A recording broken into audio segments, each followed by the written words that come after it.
Salut à tous, c'est Samuel. On se retrouve pour une nouvelle vidéo InArt. J'en ai eu des vidéos attendues par la communauté, mais celle-ci, je pense qu'elle est dans le top 5 facilement. Aujourd'hui, on parle Seigneur des Anneaux. Aujourd'hui, on parle de Aragorn Premium version. Il y aura une vidéo dans quelques temps également sur la version régulière avec les cheveux sculptés. Énormément de choses à dire sur cette figurine. On va tout développer de A à Z comme d'habitude sur les figurines InArt. InArt que je remercie au passage pour l'envoi de la figurine afin de vous la faire découvrir en exclusivité en Europe. Je pense être le premier à l'avoir reçue. Commençons déjà par le packaging. Chez InArt, c'est ultra méga giga bien protégé. Il y a un carton au-dessus de celui-là. Il y a le carton InArt qui est ici. Vous avez ensuite ce carton-là. Donc on est sur 3 cartons de protection avec les espèces de petits symboles partout, la AG005, 16 Scale, sur le côté également quelques petits designs et la licence Lord of the Ring. Et seulement après, vous tombez sur la figurine. La figurine, moi je l'ai déjà ouverte et j'ai déjà regardé ce qu'il en était, donc je n'aurai plus l'effet de surprise au niveau du sculpte. Le reste, j'ai pas spécialement encore tout regardé. La boîte se présente de la sorte. Il y a un slipcover vert Lord of the Ring, Aragorn, 16 Scale Collectible Figure Premium Édition. Le slipcover s'enlève. Sur l'arrière, il n'y a strictement rien, juste le slipcover qui couvre le tout. Lorsqu'on enlève le slipcover, on tombe sur cette magnifique boîte en tissu, comme avec Gandalf. On a le cercle ici, l'anneau qui est représenté, l'anneau également représenté avec les inscriptions elfiques, Lord of the Ring qui est écrit en or. Pareil ici sur le côté. Sur l'arrière, on a l'ombre du visage dessiné de Aragorn avec son nom et puis les petites mentions juste ici. Aragorn, 16 Scale, la AG005 et les petits warnings qui sont là. Comme je vous ai dit en intro, beaucoup de choses à dire sur cette figurine, du bon et du moins bon.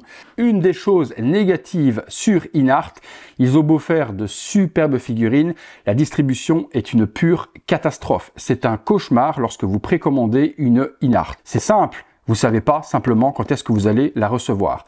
Autant pratiquement tous les fabricants font un batch global quand la figurine sort, et bien tous les envois sont faits en même temps et tout le monde reçoit sa figurine en même temps. Chez InArt, comme Queen Studio, puisque c'est le même fabricant, ce sont des batchs de figurines qui sont faits. Quand on dit des batchs, c'est une certaine quantité. Ils font une quantité, ils expédient, c'est expédié aux revendeurs. Les différents revendeurs en Asie, aux États-Unis, en Europe non, puisque la figurine n'était pas disponible en Europe, si mes souvenirs sont bons. Et les revendeurs distributeurs vont distribuer à leurs clients en fonction de la liste d'achat et l'ordre d'achat. Il peut y avoir entre les premiers envois et les derniers 1 an à 1 an et demi.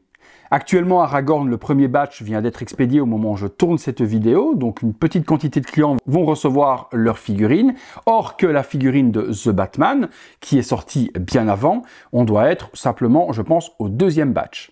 Et je pense que des batchs, il y en a bien facilement 4 ou 5. Il faut vraiment qu'ils boostent là-dessus, ou alors ils se donnent un délai plus long, ils fabriquent tout d'une fois et puis ils envoient aux clients. Mais cette frustration de distribuer certaines figurines au fur et à mesure et les collectionneurs voir sur les réseaux sociaux partout des photos, des vidéos, des ci, des là, est-ce qu'au final la hype et l'excitation n'est pas ultra retombée lorsqu'on reçoit sa figurine 1 an après les autres? Vous me direz dans les commentaires, mais c'est un des points que je voulais souligner sur la distribution de InArt. Il faut vraiment qu'ils solutionnent ce problème. Deuxième souci et deuxième absent sur cette figurine, c'est ce que je vais vous montrer dans cette vidéo, ce qui est dans cette petite boîte. Et vous allez voir que ça, c'est la donne pour moi indispensable pour Aragorn. C'est une InArt. On va ouvrir le packaging et le découvrir ensemble, comme si c'était à travers vos yeux. On est parti pour l'unbox ensemble. La boîte, donc superbe visuel, je vous l'ai montré. Elle s'ouvre sur le côté de façon magnétique. Lorsqu'on ouvre la boîte, on tombe ensuite sur le petit fascicule habituel. La petite description ici de la figurine avec les différents codes. Sur l'arrière, strictement rien. Le magnifique ticket de cinéma avec le prototype représenté devant, Aragorn écrit en lettres d'argent, tout comme la licence. Sur l'arrière, nous avons toujours, comme d'habitude, la date de la précommande, c'était le 1er juillet 2023. Donc un peu plus d'1 an pour le premier batch, et puis ici une simulation de code barre. La lettre de remerciement dans une enveloppe argentée, comme d'habitude, nous retrouvons, hop, ici, merci pour votre argent et merci d'encourager InArt. En résumé, ça donne ça. Et le guide d'opération qui est juste ici, avec comme d'habitude à l'intérieur, toutes les explications que l'on a besoin, les numéros avec où, quoi, va où, et justement les voici. Et puis vous aurez les articulations du body, ce qu'on retrouve habituellement dans un catalogue InArt. Quelle main va servir à quel accessoire, les différents accessoires, comment utiliser la base avec les aimants que l'on peut désormais déplacer, le système perce dans le visage de Aragorn, et vous allez voir qu'ils ont amélioré le système, comment attacher l'arme, comment attacher le fourreau, le carquois, et ainsi de suite. Premier étage, les différentes mains, le sculpte dans la boîte, et puis le body.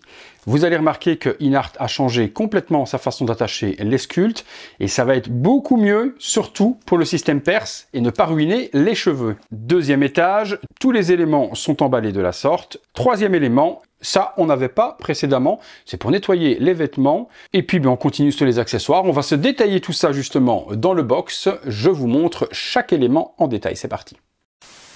Les différents éléments avec cette figurine d'Aragorn, et la chose qu'on ne peut pas reprocher à InArt, c'est tout de même de bien fournir les figurines. On a énormément de choses pour accessoiriser cette dernière. Il y aura tout de même un gros manquant pour moi, bien que l'on ait une version éclatée juste là, Anduril est complètement absente de cette édition. Vous me direz, c'est la version Ranger, c'est normal. Même en Ranger, il porte Anduril dans le Retour du Roi. Ça aurait été cool de l'avoir, mais je vous ai dit, j'ai une petite alternative. Restez jusqu'à la fin de la vidéo, je pense que vous n'allez pas le regretter. On est parti.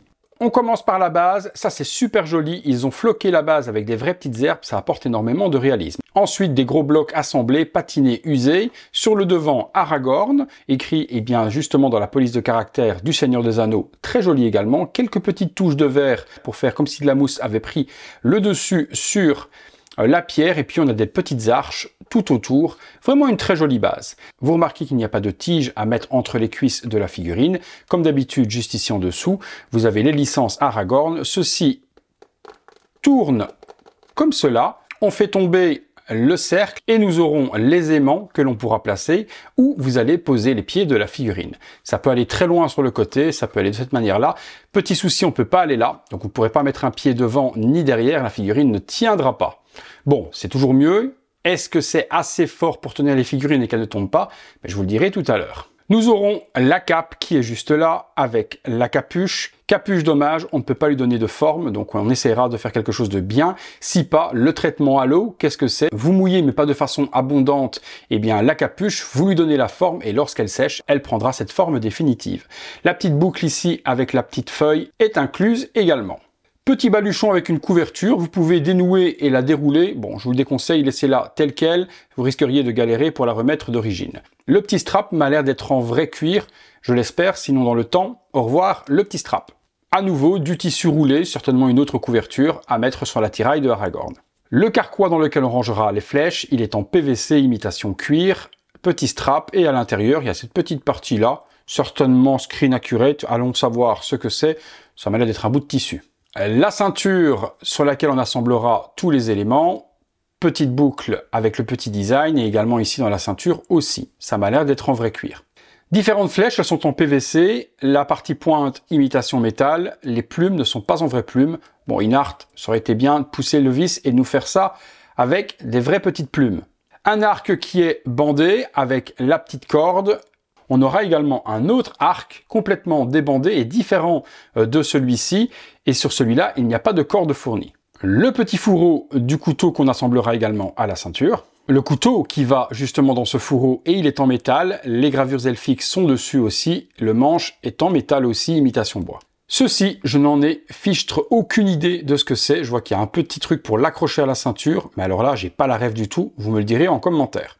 Le collier de Arwen est là également avec l'étoile du matin, l'étoile du soir, je crois. Donc petit pendentif bijou avec la cordelette à mettre autour du cou d'Aragorn. Un autre petit couteau en métal également. La pipe de Aragorn avec un effet brûlé sur le dessus, elle est en métal aussi. L'épée du Ranger, elle est en métal, assez piquante, faites attention. Et puis le manche, typique et fidèle au film. Le fourreau pour ranger justement l'épée du Ranger, imitation cuir, c'est en PVC et les petits straps sont en cuir. Les mains, les voici, la bague est bien présente, la couleur, il est vraiment ultra sali, ce qui fait qu'elles n'ont pas vraiment une couleur peau normale, elles sont très sombres et limite un peu zombie. La bague est juste là par devant, celle-ci également, elle va nous servir à tenir la pipe, la bague est là aussi, et puis celle-là qui va nous permettre de tenir l'épée toujours avec la bague. Au niveau de la main droite, elle est gantée, celle-ci pour l'épée également, et puis cette main qui servira à l'arc, puisque ça ressemble clairement à une main de archer. 2 mains supplémentaires, totalement bloody. Là, on a carrément du sang. Bataille avec les orques. Et ça, je trouve que c'est vraiment ultra bien fait. La bague également est salie. L'intérieur de la main aussi. Et celle-ci également. Donc ces deux-là iront ensemble. Enduril est ici. Est-ce que c'est accurate ou pas? Mais il n'y a strictement aucune gravure sur la lame. Le manche et puis tous les petits morceaux. Si vous voulez l'exposer sur une petite pierre pour faire le diorama, cet accessoire est fourni. Avouez qu'on aurait préféré l'avoir complète.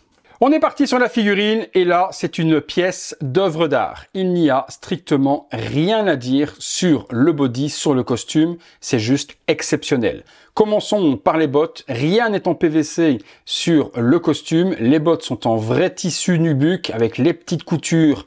Tout est réel. Weathering, saleté, usure. C'est juste magnifique. En dessous, les semelles également ont été usées, abîmées avec une patine de boue.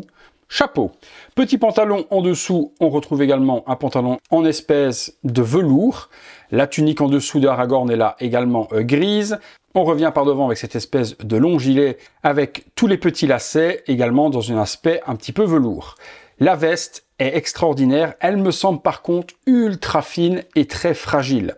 Que va être cette veste dans le temps? J'espère que Inart a bien étudié ces matériaux.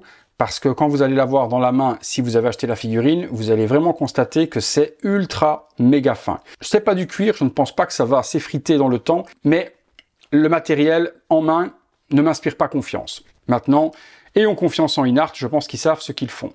Les brassards avec l'arbre qui est représenté juste par ici, avec les espèces de plumes aussi. Également, on a une partie juste nouée avec des petits lacets aussi.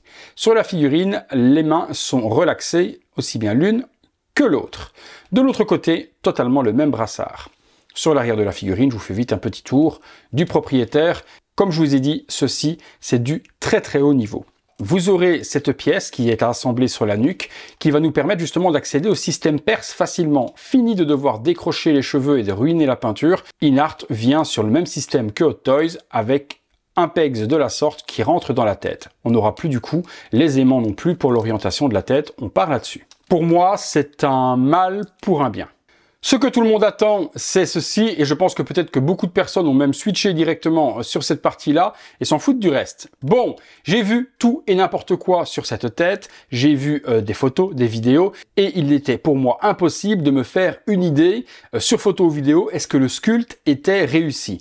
Très difficile à photographier et j'ai l'impression que c'est vraiment Viggo Mortensen qui est très difficile à photographier parce que par rapport au passé, dans les différentes figurines que j'ai eues, il n'a jamais été possible de rendre en vrai ce à quoi ressemblait le sculpte. Voyons si c'est la même chose sur cette Inart. Petit sarcophage habituel, plexi pour protéger la coiffure et la tête également avec une petite mousse supplémentaire pour bien maintenir. Il y a eu des têtes qui se sont baladées, je me souviens du Joker, dans la boîte et qui s'étaient décrochées dans le transport avec du paint abîmé. Avec ça, ça ne peut plus arriver. Allez, on regarde. Je vous montre pas encore le visage, mais on va le découvrir ensemble tout de suite. Le gros problème sur les photos que j'ai vues et sur les vidéos, out of box, les cheveux sont beaucoup trop écartés. Cela fait à Aragorn un front de 4 km². Et c'est vraiment par rapport au prototype ce qui change énormément la morphologie du visage. Je tiens à vous rassurer, le sculpte est ultra magnifique. Ça y est, c'est dit. La panique est enfin passée. Vous allez vraiment vous régaler. Je vous assure et je suis certain également que la vidéo ne retranscrira pas ce que j'ai sous les yeux. Ce que j'ai sous les yeux, c'est le plus beau sculpte d'Aragorn jamais réalisé, tout produit confondu. On zoome, on regarde ça ensemble. Voilà, le visage d'Aragorn, Viggo Mortensen, par Inart, petit tour, cheveux complètement rooted.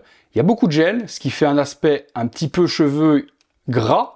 Dans le film, il n'a pas spécialement les cheveux propres non plus. Ce que je vous dis, regardez, sortie de boîte, et beaucoup n'ont pas retravaillé les cheveux, eh bien le front est immense, et ça ruine un petit peu le sculpte, je vous l'avoue. On va retravailler les cheveux, je vais vous expliquer également comment les retravailler sans abîmer et sans niquer non plus la coiffure. Regardons de près, les yeux sont ultra magnifiques, la barbe naissante, la bouche, expression totalement neutre. Je vous avoue qu'on aurait aimé un deuxième sculpte avec un visage énervé ou un visage qui hurle, afin de faire des positions comme s'il était en train de courir avec son épée, prêt à se battre. Ici, on est sur une expression totalement passive. C'est vrai qu'au niveau des poses, ça va limiter énormément. Ce que je vous disais tout à l'heure, InArt change son mode de fonctionnement. Nous n'avons plus de partie de cheveux à devoir enlever. C'est creux maintenant dedans, avec un PEX qui va rentrer, et on a accès au système perse. Le système perse nous permettra d'orienter les yeux d'Aragorn comme vous le désirez. C'est pas super sensible au niveau de la manipulation, ce qui fait que c'est pas trop compliqué de les changer et de les orienter. Ça tient. Il y a tout de même une certaine rétention lorsqu'on les place. Voilà ce que ça donne lorsqu'on va placer à gauche, à droite, et ainsi de suite, pour donner différentes expressions à votre Aragorn. Pour les cheveux, munissez-vous d'une vieille brosse à dents. N'utilisez pas forcément celle que vous utilisez au quotidien. J'ai pris une brosse à dents neuve, moi qui traînais dans un petit plastique. Vous mouillez la brosse à dents et vous allez tranquillement hop, venir séparer, voyez, les cheveux en réactivant également le gel.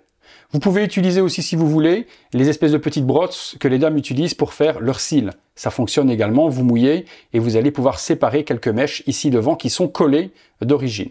Donc rien de bien compliqué, on va séparer ça, voilà, vous voyez, on est en train de séparer quelques petites mèches. Et là, on va pouvoir remettre les mèches par devant le front, tout comme le prototype. Je finis le travail et je vous montre ce que ça donne. Voilà, j'ai pris un petit peu de temps, mais il m'en faudrait beaucoup plus. Sachez qu'une figurine InArt, il faut vraiment la travailler au niveau des poses, au niveau des vêtements. C'est pas une figurine Hot Toys que l'on pose et basta, merci, au revoir, avec des cheveux sculptés. Il y a du travail à faire pour avoir la perfection. Maintenant, sortie d'usine, c'est quand même propre, mais il y a toujours moyen de perfectionner. Le but est vraiment, juste ici, de venir replaquer les petites mèches plus sur le front pour éviter ce front de 4 km et faire retomber ces petites mèches plus un petit peu devant ses yeux, tout comme le prototype. Et là, on retrouvera quelque chose de totalement exceptionnel. Je répète une fois de plus que certainement que la caméra ne donne pas justice à ce sculpte et qu'il est exceptionnel.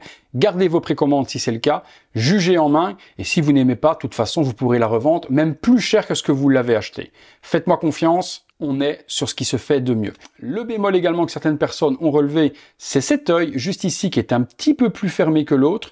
Je vous avoue qu'en vrai, lorsque vous l'avez dans les mains, là je zoome forcément, vous imaginez pas comment, mais lorsque vous posez votre figurine, il est impossible de voir que l'œil est plus petit que l'autre. Est-ce que c'est pas non plus accurate à Viggo Mortensen? Peut-être également qu'il a un œil un peu plus fermé que l'autre. J'ai recentré un petit peu les yeux parce qu'il commençait à loucher. J'ai recentré un peu les yeux parce qu'il louchait. J'attends votre avis, mais je pense que là, beaucoup arrêtent enfin de claquer les fesses. Eh bien, on va se faire 2-3 poses avec la figurine. Il y a moyen de faire de jolies choses. On regarde ce que ça donne. Petit tour du propriétaire sur cette figurine InArt Aragorn pour vous montrer justement la réalisation des pieds à la tête une fois assemblés.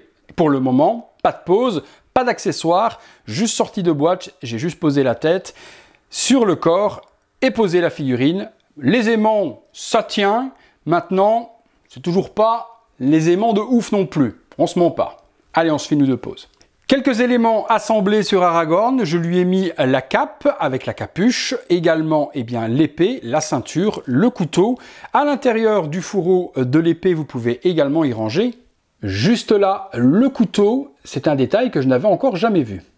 Correction, je ne sais pas tout à l'heure si je vous l'ai dit ou pas, ou si je me suis trompé, mais au niveau des brassards, que ce soit le brassard décoratif avec l'arbre ou le brassard tressé juste en dessous, c'est en cuir. Je pense avoir dit que c'était du PVC, mais à culpa. Petit ajout également d'accessoires sur l'arrière, la couverture roulée, également le carquois avec les flèches et l'arc également qui est rangé justement dans le carquois. Regardez-moi cette petite folie.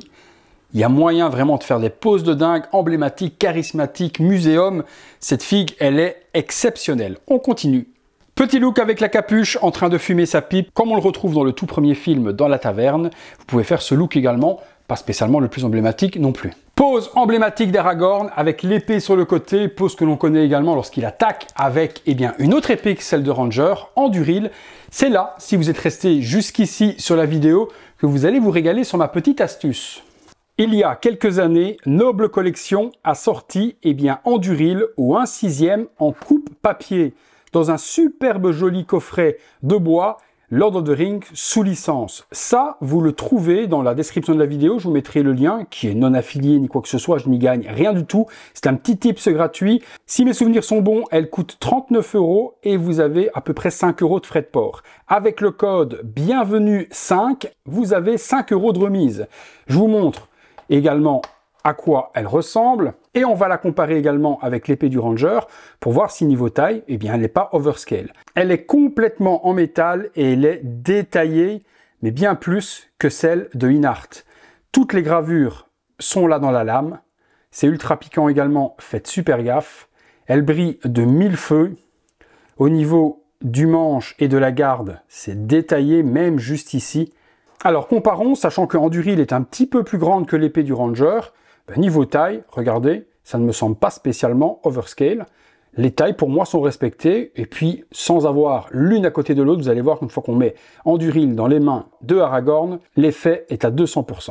Voilà, dernière pose emblématique avec Anduril dans les mains, mais quelle grosse dinguerie. Ce petit add-on pour moi est totalement indispensable. Petit close-up également sur la figurine pour que vous puissiez la voir en détail dans cette pose avec Anduril dans les mains. J'espère vraiment que ça vous a régalé. Nous conclurons donc là-dessus les amis sur cette figurine de Aragorn de chez Inart Premium Edition. Bon, ben comme je vous l'ai dit, on touche la perfection. Soyez rassurés, gardez vos précaux, vous allez vous régaler. Je suis certain que la vidéo ne rendra pas justice au sculpte et à la figurine. Lorsque vous l'aurez dans les mains, vous vous direz « Ok Sam, j'ai eu raison de te faire confiance, c'est une grosse tuerie ». Malheureusement, la figurine actuellement est totalement sold out, on ne la trouve plus et sur le marché actuel, ceux qui en ont en vente, eh bien les vendent pratiquement 1200 €. Donc très difficile d'en trouver. Si vous voyez une bonne occasion passer, renseignez-vous si ce n'est pas non plus du scam. Sautez sur l'occasion si vous arrivez encore à la trouver au prix d'origine. Le prix d'origine, on était aux alentours de 500 €, frais de port compris, ce qui pour moi aujourd'hui est un bon prix pour le travail réalisé par Inart. Certes, c'est plus cher que la concurrence sur des figurines classiques. J'entends bien sur des figurines avec ce type de rendu, vrais cheveux et autres, la concurrence rattrape Inart largement aussi aujourd'hui. Donc aujourd'hui, c'est la tarification pour une figurine de ce standing. Merci à tous d'avoir regardé cette vidéo, j'espère qu'elle vous a plu. Si c'est le cas, eh bien lâchez-moi le gros like, abonnez-vous, activez la petite cloche et toutes les notifications. Et nous les amis, eh bien on se retrouve très bientôt pour une prochaine vidéo. À bientôt.